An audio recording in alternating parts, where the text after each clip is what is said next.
Good morning all of you. आज की इस लेक्चर में हम एंगुलर वेलोसिटी और लीनियर वेलोसिटी के बीच में रिलेशन देखेंगे। यह बहुत बार पूछा जाता है, एग्ज़ाम में अक्सर ही पूछा जाता है, तो एग्ज़ाम के दृष्टिकोण से यह बहुत ही इम्पॉर्टेंट है। इसको अच्छे से याद करना, अच्छे से देखना।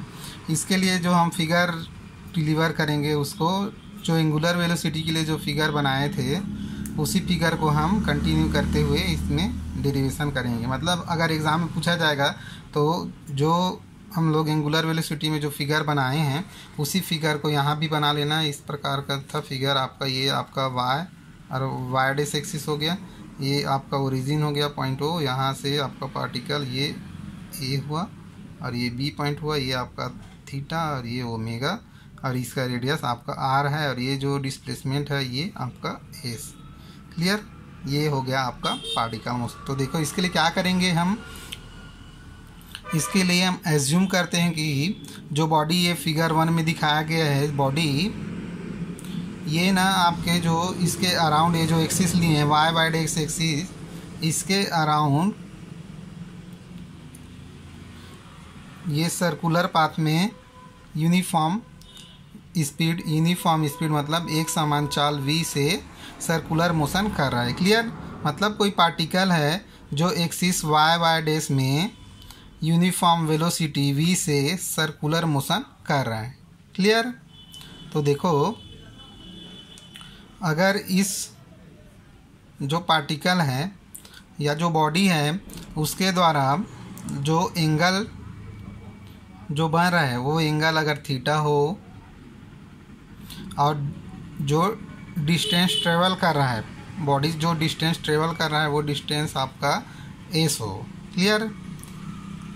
ये एस कितने में टाइम में हो रहा है जी? टी टाइम पे हो रहा है। टी टाइम पे जो डिस्प्लेसमेंट हो रहा है वो आपका एस है। क्लियर? तब इसके लिए जो आपका स्पीड होगा, बॉडी का स्पीड होगा, उसके लिए आपका इक्वेशन हो जाएगा, स्पीड इज इक्वल टू हो जाएगा velocity is equal to distance upon time होता है। स्पीड को यहाँ v है, बॉडी का स्पीड v है, और आपका देखो डिस्टेंस क्या है जी? एस डिस्टेंस है, और आपका टाइम क्या है? t है। तो आपके वेलोसिटी के लिए इक्वेशन क्या हो जाएगा? v is equal to S upon T. लेकिन हम एस के लिए वैल्यू जानते हैं, एस का वैल्यू इक्वेशन नंबर 1 से निकाल सकते हैं। तो देखो वहाँ से आपका एस का वैल्यू क्या हो जाएगा जी? देखो थीटा क्या होता है आपका, जो थीटा होता है ये होता है आपका एस अपॉन टी, सॉरी और आर होता है एस अपॉन आर। तो यहाँ से आपका एस इज इक्वल टू क्या हो जाएगा? Theta into R. क्लियर? ये हम निकाल चुके हैं एंगुलर वेलोसिटी में, इसको निकाल चुके हैं। क्लियर? तो ये हो गया आपका। यहाँ से देखो एस का वैल्यू पुट करेंगे तो v इज इक्वल टू क्या हो जाएगा जी? एस के जगह आर थीटा अपॉन टी। लेकिन देखो थीटा अपॉन टी क्या होता है जी?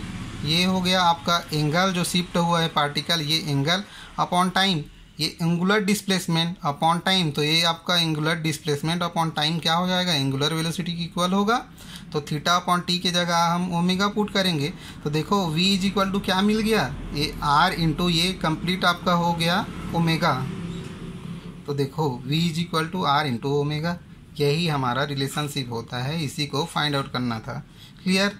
ये बहुत बार एग्ज़ाम में पूछा जा चुका है, ये एग्ज़ाम के दृष्टिकोण से IMP है, इसको अच्छे से याद करना।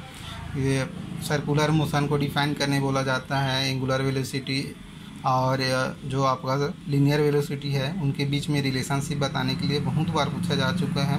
तो इसके लिए अच्छे से नोट्स बना लेना और अच्छे से तैयारी करना। डाउट होगा तो पूछना मेरे से। Okay, thank you.